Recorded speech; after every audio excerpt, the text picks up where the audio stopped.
If you do not have an agenda attached to that meeting, it's an automatic decline. Because you called the meeting, you are responsible for people's time. This is assuming that I let my team know.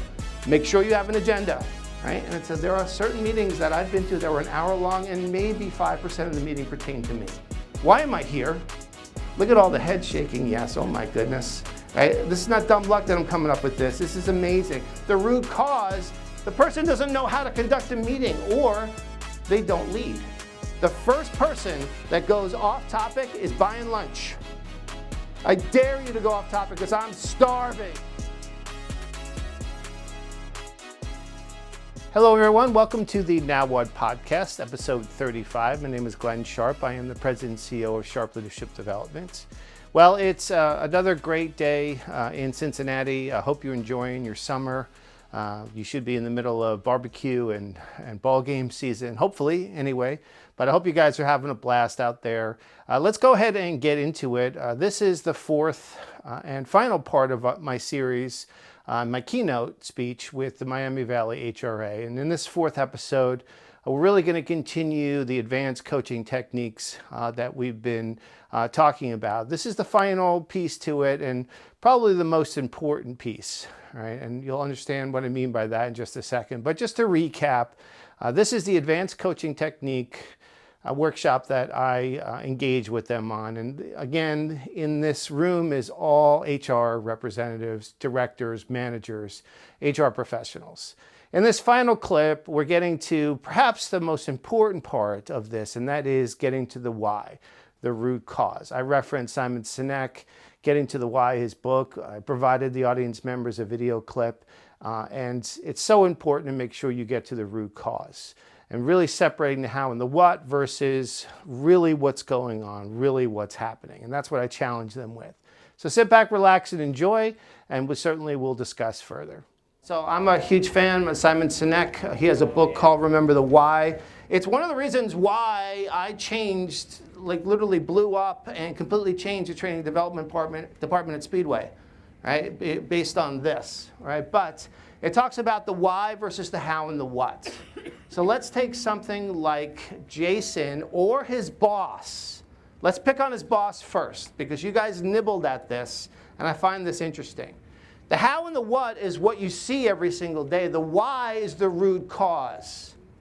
I had someone that asked me to do a time management workshop for her and her team, okay, when I was at Luxottica. And she goes, would you teach time management to us? I go, no. She goes, what do you mean, no, you have to? I go, I don't have to do anything, right? But I won't do it unless I interview you and every single one of your direct reports. Then I'll do it. And she goes, fine. So I interviewed her, I interviewed all 12 of her direct reports. I went back to her and I literally read an email. And I read it aloud. And I said, I would like to know, what are you talking about? Because you sent this to the entire team. Will you please tell me what you were talking about? She speaks in corporate ease. Do you know what I mean by that? Like, it's like listening to a politician. Like, hey, how was the speech? I have no idea. It sounded great, but they didn't say anything. You know what I mean? That's how she speaks, and that's how she writes emails. So I go, explain this to me. What did you mean? She looks it over and she goes, you know what? I don't even know what I meant. I go, you sent this to your entire team with marching orders. Also, you are wildly unapproachable, right? So they went ahead and took a shot at it because they are afraid to confront you or they're afraid to ask you. They both did it wrong. Both East and West did it wrong. Now they had to go back and redouble their efforts. That's why you're having time management issues. You are the problem. And I go, shame on you for sending that email. Now, I got my money up front on that one. I promise you that. But shame on you. Don't send an email like that out there. That's not fair to them. And you put them through hell on earth. For what? Now, you need to apologize to your team. Let's have a team building activity. I want you to explain to them why you act the way you do. I coached her, and guess what? It was supposed to be a 4-hour team building activity. She canceled everything in the afternoon, and they made it an 8-hour. Right? That's making headway, but the root cause was not addressed. It was just the how and the what. I don't know about you guys, but one of the things I coach leaders on all the time is what I do with meetings. If you do not have an agenda attached to that meeting, it's an automatic decline. And when they ask me, now this is assuming that I let my team know Make sure you have an agenda, all right? Because you called the meeting, you are responsible for people's time. And if you are not a good steward of people's time, we are not going.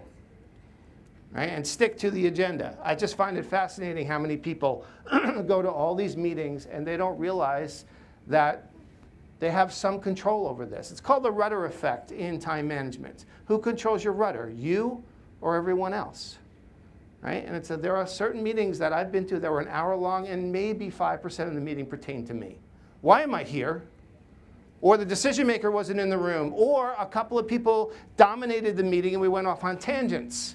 Look at all the head shaking, yes, oh my goodness. Right? This is not dumb luck that I'm coming up with this. This is amazing. The root cause, the person doesn't know how to conduct a meeting, or they don't lead. It's not a leader. If you're going to conduct a meeting, you lead that meeting.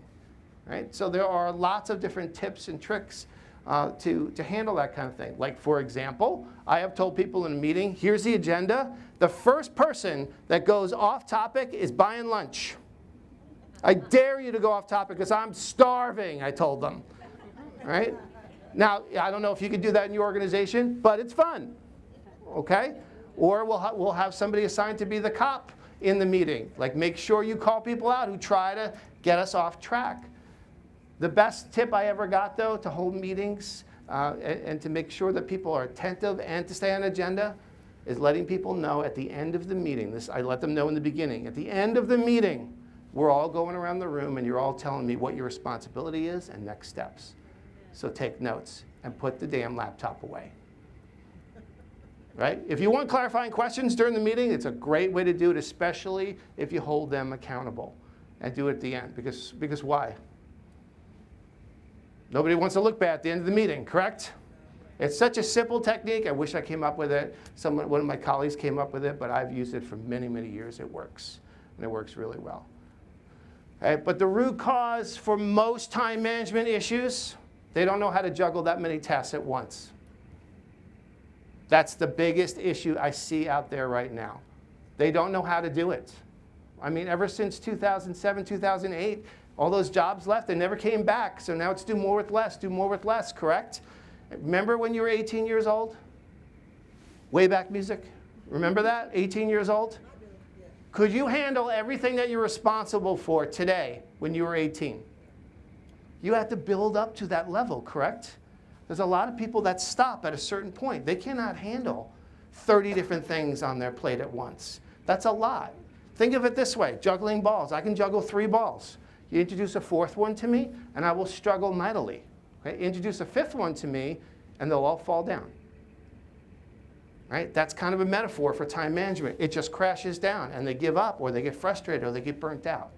Okay? And until I get them to admit that, you don't know how to operate at this level, let's talk about that. Everything else is just a how and a what. The root cause is you don't know how to operate at that level. Right? And we need to get you there. Does that make sense? The interesting part about getting to the why is it takes longer to get to the why. There's no doubt about that. But once I get to the why and solve that, all the hows and the whats go away. When I get to the root cause of someone's time management issues, all the little things go away. All the late assignments, all the, coming to work late, all the little stuff go away because I got to the why. But most people go after the symptom and not the actual disease, for lack of a better term. And that's another way to view it. I had somebody in my coaching session that told me he had an advanced degree 4 times in 1 hour. At a certain point, I looked at him and I go, I got it. Do you have a neon sign too? What would you want to do, a dance, a song about your degree? I got it. Why would somebody bring up their degree 4 times? Because that's what defines them. Right? Guess what? A degree gets you in the door. After you're in the door, nobody really cares about your degree anymore, except for you, to be honest with you. All right? It's what can you do for us? That defined him. He's got the wrong priorities. In my opinion, nobody cares that you have a degree. Get over it. Right? They care about your performance now. Right? The degree got you in the door. It's about performance now.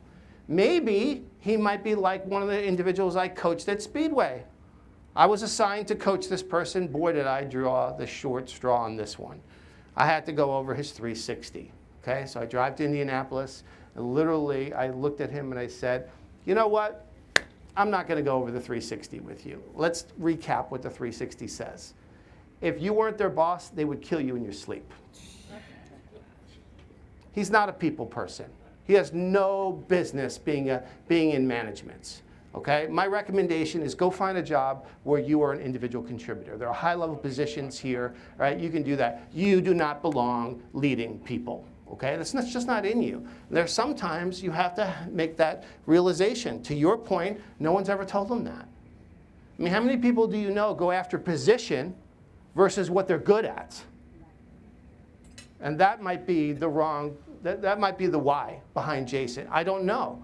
In some cases, this particular person might have a protective shell, and every time he gets challenged, he has to lash out. That is his trigger, right? And I have to change his mind about when people give you feedback, when people question what you're doing, it's not an indictment on you. It's not. It is they're asking questions. Okay, this is what leaders do. They answer questions for people. Stop being so defensive. Where is that defensiveness coming from? Maybe old boy has been fired a few times in his career. Maybe he's been demoted a few times, and he never wants to go through that again. I don't know until I dig. Okay, it's kind of an unfair question when I'm asking you, but can you imagine me getting to the why and breaking him down to the point where all the hows and the whats go away? Okay, you never know what someone has been through. Even high-level executives are wildly insecure. Am I wrong? I still have to address the why. Why do you act that way? Interestingly enough, he doesn't act that way toward me. Isn't that interesting? Because my question for him is, why don't you show people this side of you? You're actually a good dude. What's your problem? And he goes, I don't know. All right, well, we need to find out why you treat people the way you do, because it's not working out for you, man. All right, he's like he's obviously on an IDP, on a PIP, or whatever they put him on. He's on his last legs. I go, you know you're on your last legs, right? I go, you know that. And sometimes he needs a little slap in the face, metaphorically, right? To let him know, hey, listen, this is it, man. Right? But I just find it interesting how many people, because a person is at the executive level, think they have no feelings, think they don't have any security in there, think they haven't had anything bad happen to them during their life. And nothing could be further from the truth. Okay? So get to the why. If I have any advice to you, get to that root cause and don't allow their excuses, don't allow some of the peripheral things to distract you, because that is another form of resistance, by the way. Right? They'll distract you with other things and other people, right? And you have to focus on the why. All right, guys. Well, I hope you enjoyed part 4 of the keynote with the Miami Valley Human Resource Association and all the HR managers in the room. Hope you really got the basic thrust behind it and the spirit of the keynote speech. We're really trying to go over some advanced techniques. If you want some more techniques like this, or if you have somebody that you're working with right now, or if you have a direct report that is an aspiring manager or someone who really is struggling with management, check out my new book. This is really all about coaching. This is me coaching Johnny. Johnny is an amazing mechanic in the airline industry, and because he's such a great mechanic, they made him manager of mechanics. Now what? He doesn't know how to be a manager. Nobody ever taught him. So this is full of tips, tricks, techniques, many of which you saw in the Miami Valley HRA, but there is a ton in here to really get Johnny and your direct report on a level playing field with their peers. So go ahead and purchase it. It's available obviously in paperback, but also ebook, and it's available on Amazon. Okay, so in episode 36, we're going to take a little bit of a different direction. It is graduation season. My stepson, Jack, just had his graduation, and he's in the middle of interviewing for his real job that he wants. And it's really like running into a brick wall. When you start to get out there into the real world and you start to see that it's tough out there, it's definitely not for the faint of heart. So I really went over with him for his interviews, really some really cool techniques that really surprised him. He took really great notes, and I thought it'd be fun to take a little bit of break from the keynote series and go over some advanced interviewing techniques. And I think you guys will really enjoy it, but that's really what episode 36 will be dominated with.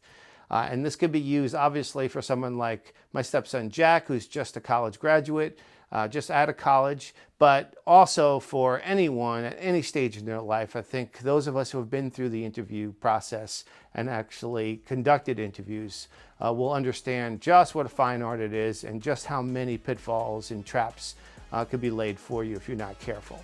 So we'll look forward to that. In the meantime, I wish you all the luck in your management leadership journey, and I will see you in episode 36.